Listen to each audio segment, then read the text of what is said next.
तपाईहरु लोकसेवा तयारी गर्दै हुनुहुन्छ अथवा शिक्षक सेवा आयोग अथवा जुनसुकै पनि प्रतियोगितात्मक परीक्षा तपाईं तयारी गर्दै हुनुहुन्छ भने तपाईले सबैभन्दा सुरुमा how to prepare how to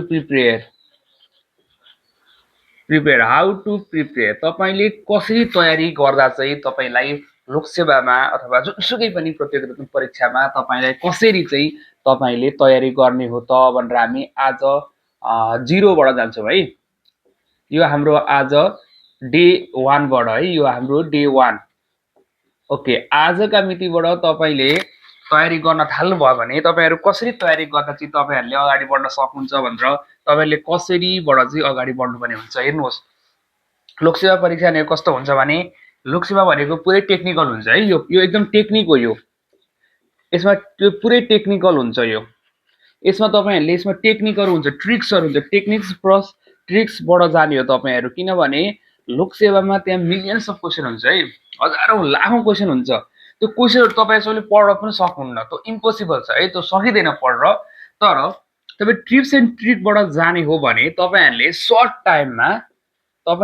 short टाइममा धेरै मोर पढ्न सक्नुहुन्छ है। सर्ट टाइममा धेरै पढ्न सक्नुहुन्छ तपाईले टिप्स एन्ड ट्रिकबाट जानु भयो भने। अब कसरी जाने त भन्दा फर्स्ट अफ अल तपाईहरु डे 1 देखि जानुहोस्। तपाईं डे 1 मा के गर्ने त? जस्तो एउटा एक्जाम्पल लिन्छु आज म, एउटा नेपालको भूगोलको बारेमा जाउँ है। ओके, आज हामी भूगोलको बारेमा जाउँ ल। भूगोल हेरौँ है, भूगोलको कसरी तपाईहरुले अध्ययन गर्नुहुन्छ त अब। ओके, भूगोल है, ल तपाईहरुले अब जियोग्राफी पढ्नु भयो अरे आजबाट है।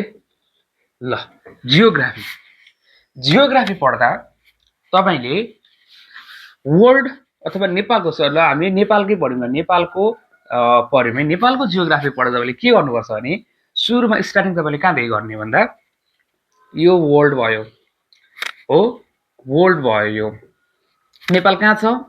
नेपाल यहाँ छ। जस्ट फर एन एक्जाम्पल है। हो, अब नेपालको अवस्थिति कहाँ छ त? पहिलो कुरा भनेको तपाईले भूगोलमा अवस्थिति हेर्नु पर्यो है। नेपालको अवस्थिति कहाँ छ त?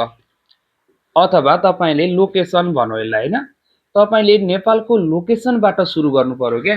फर्स्ट सुरु गर्दा नेपालको लोकेसन कहाँ हो त, त्योबाट तपाईले सुरु गर्ने पर्ने हुन्छ। अब लोकेसन तपाईले कसरी थाहा पाउनुहुन्छ?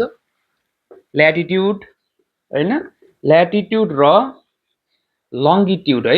ल्याटिट्युड र लंगिट्युड तपाईहरुले पत्ता लगाउनु पर्ने हुन्छ। सुरुमा ल्याटिट्युड एन्ड लंगिट्युडबाट स्टार्ट गर्ने।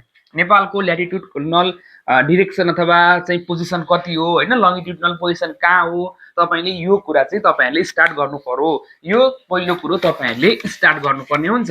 मैले के भने ल्याटिट्युड र लंगिट्युडबाट तपाईहरु जानुपर्ने हुन्छ। यहाँ लेखौं, एउटा भनेको ल्याटिट्युड, अर्को भनेको लंगिट्युड है। ल्याटिट्युड र लंगिट्युडबाट तपाईहरुले नेपालको अवस्थितिको बारेमा जान्नुहुन्छ हो। त्यसपछि यसको क्षेत्रफल एकदम बेसिकबाट जाने है, हामी एकदम बेसिकबाट जाने हो। यसको एरिया हेर्ने, जस्तो नेपालको एरिया, यसलाई के भन्छ, क्षेत्रफल कति हो त, क्षेत्रफलबाट जाने। क्षेत्रफल कति छ त्योबाट तपाईहरु जाने हो। त्यसपछि क्षेत्रफल पछाडी यसको सिमाना है, यसको पूर्वमा के छ हैन, पश्चिममा के छ, उत्तरमा के छ र दक्षिणमा के छ भनेर तपाईहरु जाने। यसको चाहिँ सिमाना भयो, यो पूर्व पश्चिम उत्तर दक्षिण के छ त भनेर। त्यसपछि तपाईहरु अर्को के पढ्नुहुन्छ यसमा इम्पोर्टेन्ट कुरा भने यसको पूर्व पश्चिम लम्बाई हैन, पूर्वदेखि पश्चिमको लम्बाई कति छ यसको। त्यसैगरी तपाईहरुले के भन्छ,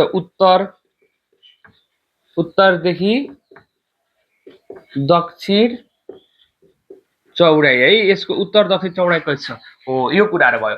यो भनेको तपाईहरुले भूगोल सुरु गर्दा एकदम बेसिक कुरा भयो। र म फेरि पनि साथीहरुलाई के भन्न चाहन्छु भने तपाईहरु लोकसेवा तयारी गर्दै हुनुहुन्छ भने तपाईहरु यस नो क्वेशन नपढ्नुहोस्। यस नो क्वेशन भनेको कस्तो हो भने अथवा वन वर्ड एन्सर अथवा वन वर्ड क्वेशनहरु कस्तो हुन्छ भने एउटा मात्रै एन्सर हुन्छ के। जस्तो तपाईँहरूले कसरी पढ्नुहुन्छ भने हामी पनि यसरी नै पढ्छौँ। एउटा कस्तो एउटा बानी छ भने नेपालको क्षेत्रफल कति हो, नेपालको क्षेत्रफल कति हो, टक टक टक भन्दा हामी 1,48,181 वर्ग किलोमिटर भन्छौँ। यसरी नपढ्ने, यो पढ्यो भने सीमित हुन्छ र सीमित पढाइले के हुन्छ भने भोलिका दिनमा अरू क्वेसन आयो भने हामीलाई अप्ठ्यारो हुन्छ र यसरी नेपालको क्षेत्रफल यसरी एक एक गर्दै पढ्यौँ भने हामीले 10 वर्षमा पनि पढि सक्दैनौँ। त्यो कारणले गर्दा तपाईले के गर्नुहोस् भने एउटा डिटेल स्टडी गर्नुहोस्, भूगोल भनेर लेख्नुहोस् टपिक है, भूगोल भनेर लेखे पछाडि भूगोल पछाडि नेपालको भूगोल पढ्नु चाहिँ ल्याटिट्युड लङ्गिट्युड त पढ्नै पर्छ तपाईँले। त्यसरी एरिया क्षेत्रफल पढ्नु पर्यो, पूर्व पश्चिम उत्तर दक्षिण सिमाना जस्तो भन्नु त पूर्वमा के छ ताप्लेजुङ छ भन्नुहुन्छ होइन, पश्चिममा कञ्चनपुर छ, उत्तरमा चाहिँ के हुम्लाको चाङला, दक्षिणमा चाहिँ के भन्नुहुन्छ झापा भन्नुहुन्छ। त्यसरी तपाईँहरूले पूर्व पश्चिम सिमाना पनि पढ्नुहुन्छ, यसको बोर्डर पढ्नुहुन्छ है, बोर्डर। यसको चाहिँ बोर्डरै लेखेँ मैले, यसको बोर्डर पढ्नुहुन्छ। त्यस पछाडि पूर्व पश्चिमको लम्बाइ कति छ, उत्तर दक्षिणको चौडाइ कति छ होइन नेपालको, यो तपाईँले बेसिक कुरा भयो। एकदम सिम्पल। अझै यहाँ छ है, यहाँ मैले लेखेको छैन, अझै धेरै छन्, यहाँ 4वटा मात्रै होइन। अब हेर्नुहोस्, त्यस पछाडि अर्को धेरै महत्त्वपूर्ण कुरा के हुन्छ आफ विचार गर्नुहोस् त।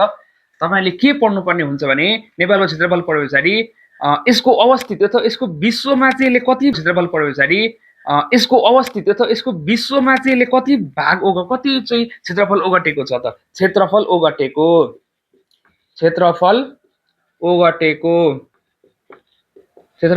कति छ भन्नु त 0.03। यो जस्ट एक्जाम्पल है, मैले सबै लेखेको छैन, एउटा लेखिदिएको। 0.03% ओगटेको छ। यो भने कहाँ हो, विश्वको हो, यो वर्ल्डको है, वर्ल्डको त्यसरी पढ्ने। अर्को भनेको क्षेत्रफल ओगटेको कहाँको, एसियाको। नेपाल के हो। अब त्यस पछाडि 6 नम्बर जानुहोस्, नेपालबाट सबैभन्दा नजिकको सामुद्रिक दूरी।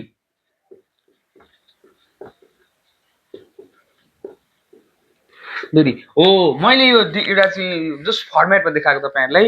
यसरी तपाईँहरूले टक टक टक यो तरिकाले जानुपर्छ। जस्तो नेपालको क्षेत्रफल, नेपालको पूर्व पश्चिम लम्बाइ चौडाइ भन्ने होइन, एउटा म्याप बनाएर त्यो म्याप वर्ल्ड म्यापबाट नेपालको चाहिँ पोजिसन पत्ता लगाएर त्यो नेपालको पोजिसन पत्ता लगाए पछाडि त्यसबाट अन्य कुराहरू जस्तो ल्याटिट्युड भयो, लङ्गिट्युड भयो, एरिया भयो होइन, पूर्व पश्चिम उत्तर दक्षिण लम्बाइ चौडाइहरू भयो।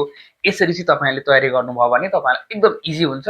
यो 0 लेभलबाट तपाईँहरूले यदि कोही विद्यार्थीहरू तपाईँ 0बाट कसरी तयारी गर्ने, के गर्ने भनेर सोचिराख्नु भएको छ भने यसरी तपाईँहरू गर्नुहोस्।